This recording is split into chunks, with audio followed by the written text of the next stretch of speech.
Hello everybody, Rick Millero here with His Capital, and we're a private real estate investment company, but we also provide private capital for real estate investors.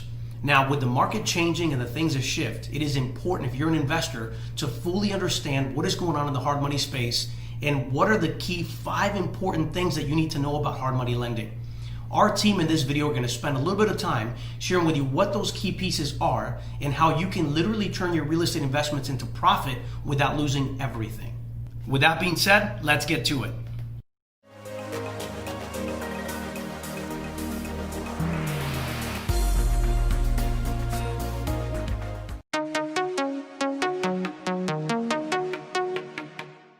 One of the most important things is to make sure that you weigh the risk versus the return. You see, especially in the down market, most of the mistakes that investors make is that they sit there and because they feel like they have to do a deal, they don't really vet the project and make sure that they're making a good return on their investment versus the risk. So one perfect example that we do in our office when we're working with a client is we analyze the deal to make sure that investor is going to make a solid, healthy return on their investment.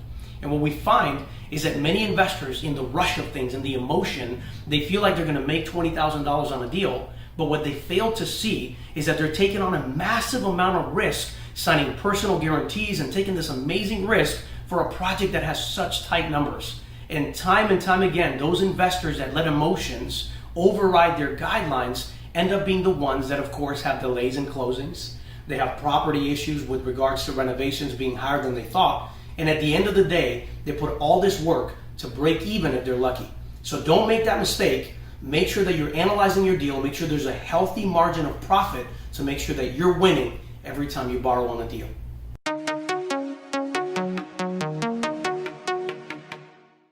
Okay, so what is the best way to identify the lender that you want to work with? See, there are 2 types of lenders out there, and you are going to be able to identify which is the right lender you want to work with by following the next piece of advice that I'm going to give you. All right. So number 1, you are going to identify the lender you don't want to work with because right away they offer you the best terms available.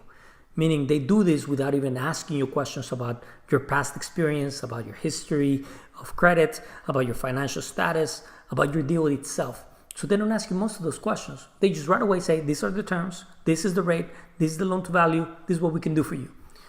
They don't even know you, right? So a lot of these lenders out there, they're just trying to lure you in. And the moment they do that, they go into the second step of the strategy, which is they try to bait you. And they try to bait you with a financial commitment. And that financial commitment comes in the way of an appraisal, perhaps, processing fees up front, underwriting fees up front. So they do this in order to get you fully committed. And at this time, so much time has passed by that you're running out of time. You got to perform if it's a purchase, if you got to cash out on a refi, whatever. So you are fully committed. And switching terms on you is probably the least of your problems at that time. So you're willing to accept whatever they give you. And that's where they do exactly that. They switch it on you, right? So they come back to you and say, you know what? Once we check your credit, once we check your history, the deal itself is not as profitable as it should be. So they switch things on you. And the typical bait and switch strategy should not be applied in our industry. Our borrowers deserve better than that. But still, they're working with lenders that use this typical bait and switch strategy. So you got to be careful for that. Work with the lender that's transparent. And the lender that's transparent is going to do the following 2 things. Number 1, he's going to be asking you the tough questions up front. And what are the tough questions? Well, the tough questions is, tell me about your experience. Tell me about your credit. Tell me a little bit about the type of deals that you've done similar to the one that you're buying. How much are you going to spend on rehab? How do you think that you're going to reach that highest percentage of ARV? What are the comparables like? What do the properties look like, right? So all these tough questions come in the way of pre-underwriting because we want to know you. We want to get to know what you've done in the past and what you're going to do with this transaction. Because the goal of an honest lender is not to foreclose.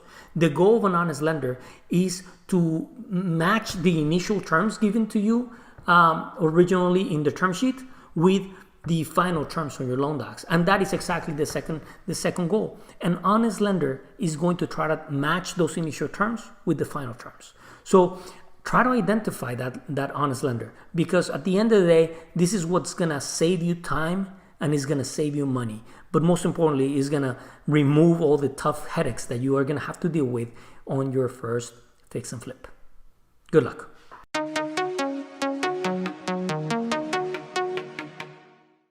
Another really important item as a real estate investor is that you need to learn how to work seamlessly with your private money lender. And that is so important because at the end of the day, you know that most of these deals have to close quickly and you have to perform. Otherwise, you lose your deposits. But you'll be amazed how many investors come to us. They say they have experience, and when we give them the list of items we need to close their deal, they take their sweet time, or they kill us with one email at a time every other day to send us the conditions we need. Number one, that kills your credibility and our trust in their ability to be professional. And so if you want to build trust with your lender and you want to close quickly, what I would highly recommend is that you take a look at the list of items your lender needs, organize those items, put them together quickly, and send just one email. And that way, when your lender looks through it and asks questions, you can answer quickly and you have plenty of time to get any additional items needed to close your deal on time. So again, I know this sounds like common sense, but the reality is common sense is not common. And especially in a market when it starts getting shaky and the market is dangerous, investors become a lot more conservative. And so many times this very small piece will actually kill the lender's confidence in you. So make sure you work seamlessly with your lender, organize yourself, be proactive, and you'll see your deals close much quicker.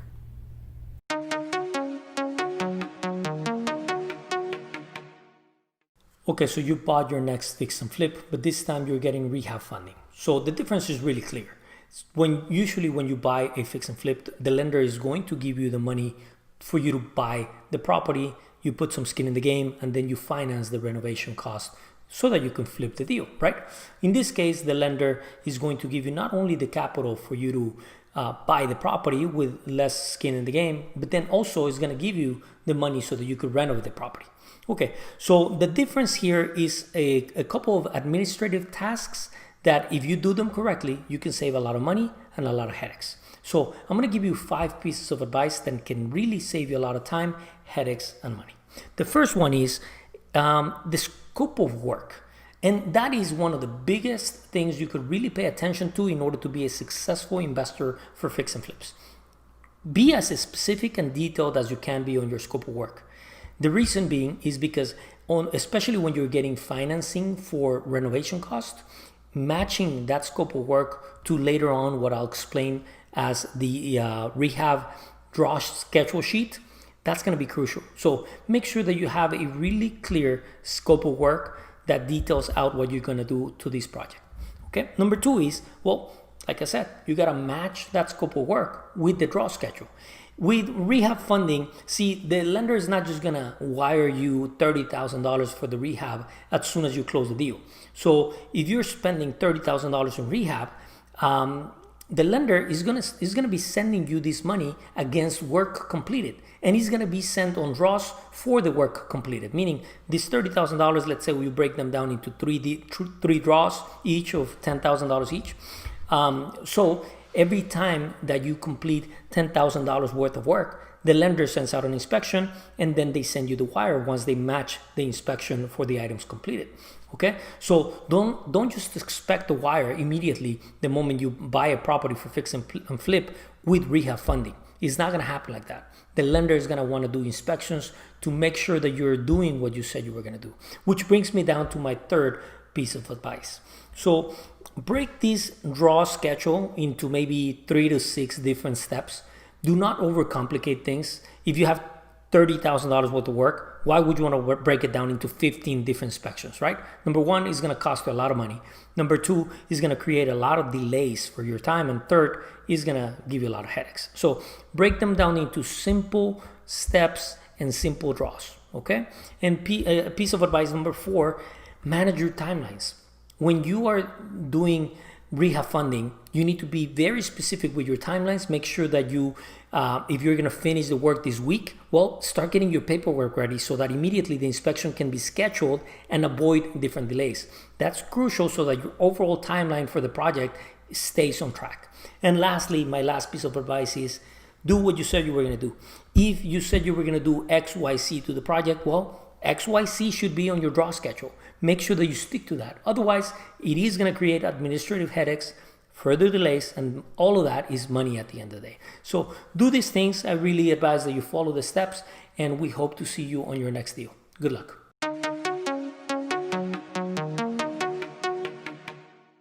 Hey everyone, Steve Landell with his Capital Funding. The power of leveraging, we all know it works until we become over leveraged. And we're hearing about lenders today saying that, hey, we'll give you a high loan to value, and hardly any money comes out of our pockets as the borrower. As an investor, I want to hear that, you want to hear that, but until it goes wrong. And what we don't hear is when the investor then takes on too much debt, and when the investor, the project takes too long, or perhaps it doesn't sell as fast as we thought it would, and now we've taken on too much debt, and now that deal that we thought was a deal isn't where we want to be. In fact, we would do anything to get out of the deal, and we don't have enough money allocated for it. What happens then is we enter the basic debt cycle, and we start robbing Peter to pay Paul from one account to the other. We try everything we can to stay afloat, and it's a very dangerous place to be. Probably could have been avoided if we set it up properly in the beginning. And the good book says, run from debt like a gazelle, and all of a sudden that pops into our head like that's good advice. And just remember that if you're over leveraged, you are the servant to the lender. And here's the key. Here's how you can avoid it. Enjoy the leveraging, enjoy the profits, it works, but hold the gold in your pocket. Set aside at least a minimum 6 to 12 months of payments that you have for those interest payments ahead of time. Now, you not only take advantage of someone else's money, but you also are in control of the deal. And keep up the great job. His Capital Funding is honored to work with each one of you. We want to partner with you with your business strategy of planning ahead, making it a sound investment for a win for everyone.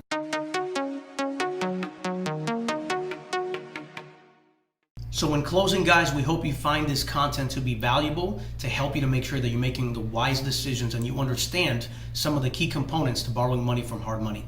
Make sure all the time that you measure the risk versus the reward regarding your risk of borrowing versus the return that you make on that investment. Understand the terms that you're getting into and know that sometimes the offer terms are not the terms that they're going to close with. So be wise when you look at that. Next, make sure that you learn how to flow with your lender. Work with them proactively so that you build trust and you close quickly. Now, if you do borrow money, don't forget that if you're borrowing money for repairs, you need to be wise and make sure that you're organized so that when you draw requests, you get the money quickly. Don't get too convoluted. Don't slow down your process, because that's when you're losing money. And lastly, and most importantly, understand your limits. Don't get over leveraged just because you're excited about an opportunity.